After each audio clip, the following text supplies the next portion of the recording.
আপনাদের মাঝে চলে আসলাম আরও একটি নতুন ভিডিও নিয়ে। আসসালামু আলাইকুম।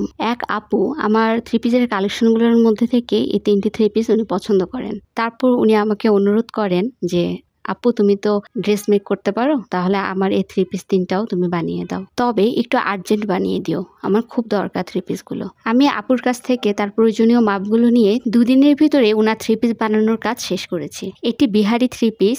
এই থ্রি পিসের হাতা উনি নর্মাল দিতে বলেছিলেন, তাই ছোট করে নর্মাল হাতাই দিয়েছি। এই থ্রি পিসটি হলো অর্গ্যান্ডা বাটিক থ্রি পিস। আপু আমাকে একটি ছবি দিয়ে বলেছিলেন যে এই থ্রি পিসের হাতাটি এই ছবিতে যেরকম আছে এভাবেই দিও, তাই আপুর কথা অনুযায়ী আমি এই থ্রি পিসের হাতাটি এরকমই বানালাম। আর এটি হলো হ্যান্ড ব্লকের থ্রি পিস। এই থ্রি পিসের হাতাটিও আপু এভাবেই দিতে বলেছিলেন, তাই ওনার পছন্দ মতো এভাবেই বানিয়ে দিলাম। এখন শুধু থ্রি পিসগুলো আপুর কাছে পৌঁছানোর অপেক্ষা। থ্রি পিসগুলো বানানোর পর কেমন লাগছে তা কমেন্টের মাধ্যমে অবশ্যই জানাবেন। আমি আপনাদের কমেন্টের অপেক্ষায় থাকলাম। আজ তাহলে এই পর্যন্ত, ইনশাল্লাহ কথা হবে আরেকটি ভিডিওতে। আল্লাহ সকলকে ভালো রাখুক। আল্লাহ হাফেজ।